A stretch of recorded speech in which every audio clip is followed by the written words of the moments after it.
Hello and welcome to Tech Deal's Game Performance Review Laptop Graphics GTX 1060 6GB versus GTX 1070 8GB. Which one should you buy?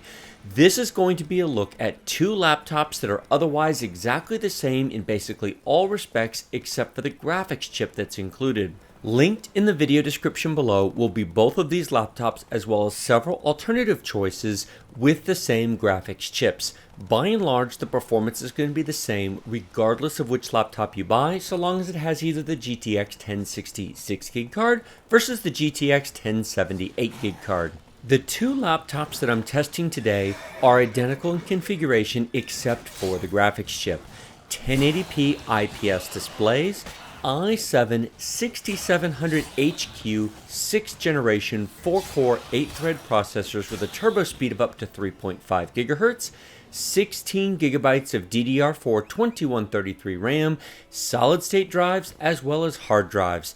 Today I am testing the 6th generation version of these machines. The links in the description below will be to the 7th gen. What are the differences? Fairly minor. 300 MHz on the turbo clock speed and a minor RAM speed difference. So if you buy a 7th gen machine, they will be slightly faster than this, but honestly it is not a large difference.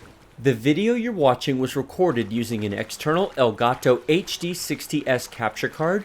No performance loss due to recording, as the recording was done on a second computer. Fraps was used for the benchmark results you'll see at the end of the video, and MSI Afterburner is used for the real-time info at the top left corner of the screen. Today we are playing The Witcher 3 at high detail with post-processing also set to high detail. Important point because there's two different graphic detail pages, both of them are set to high. Now I have tested The Witcher 3 on many other computers, graphics cards, laptops, desktops before. I have always tested it in this same basic spot. To be completely honest, I have not finished this game, I've not played through it, and so I am fully aware that this does not necessarily reflect the performance of the entire game. It's been commented to me many times in the past that there are some later levels, the cities, crowded areas, which have worse performance than this. Keep that in mind when you're watching this. However, I think it's an important point because a lot of times you'll see on web pages and in lists of benchmark charts, you'll see The Witcher 3, but you may or may not see any details about what was actually tested. Here, you can actually see the actual place in the game where I'm testing it, which admittedly is very, very early in the game. However, I always run along this beach, I always kill these enemies, I then run up through the forest, so it's consistent from run to run. If you look at the real-time performance numbers in the upper left-hand corner of the screen, several things should leap out at you right away. First of all, the graphics chip is our limiter to performance. We are using 100% of the GTX 1060. The Witcher 3 is an intensely graphic demanding game, and it needs basically all the graphics card you can throw at it.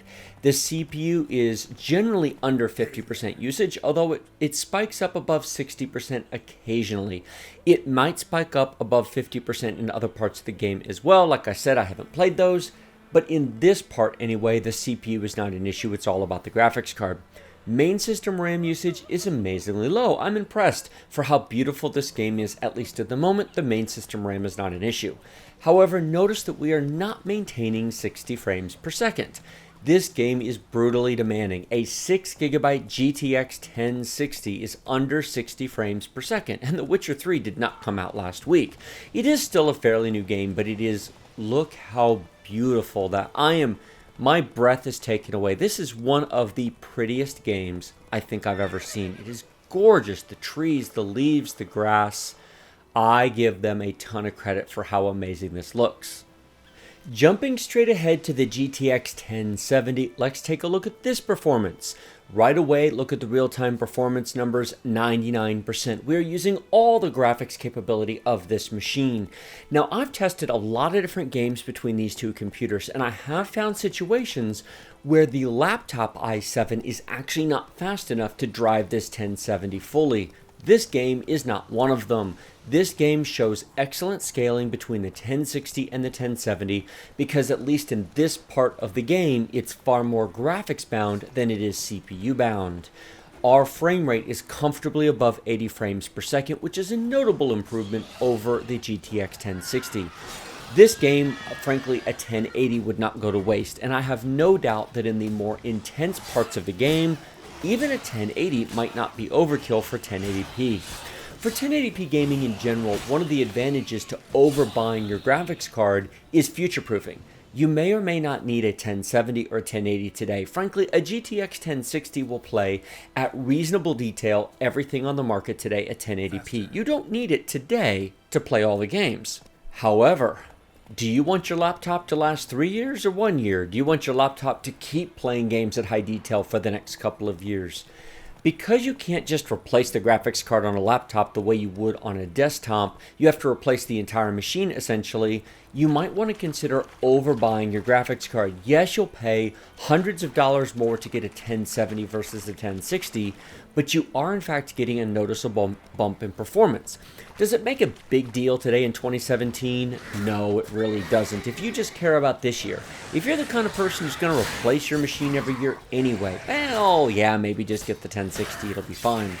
But if you want a whole nother year of high or ultra detail out of your games, the extra performance of the 1070 will make a difference. Does this mean you should buy a 1080? I honestly don't think so. The 1080s are tremendously expensive. There's also a smaller performance jump between a 1070 and a 1080 than there is between a 1060 and a 1070. The 1070s might well be the sweet spot if you want to maintain at least 2 years of high detail graphic presets, whereas the 1060 might only get you 1 year. It's debatable as to whether the 1080 will actually get you 3 years or not, and you may well end up spending $400 to $500 more to get a nice 1080 laptop versus a 1070. There's definitely a price premium to be, shall we say, top dog. Or as I like to call it, you got to pay the top dog tax to be top dog. For what it's worth, there are new laptops coming out this summer with AMD chips in them. Ryzen 7 laptops with RX 580 graphics chips have been confirmed for launch later this year. I don't know when they're coming. They were just announced last week at Comdex, but multiple companies are going to have them, Dell, Asus, and others. I'm excited to see AMD back in the laptop world. AMD has not been competitive in the laptop world in a long, long time. Basically, your choice has been Intel and Nvidia, and that's caused us to have higher prices and fewer improvements.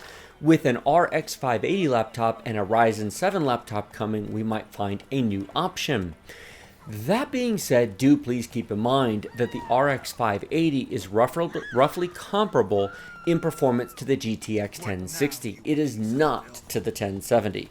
Vega should be. In fact, Vega should have multiple options at various levels, but Vega is not launching for the consumer desktop until later in the summer, and we probably won't see Vega laptops for at least 6 months. Until they catch up with the demand on the desktop market, we probably aren't going to see those. Well, that's enough of the future. Let's take a look at the results.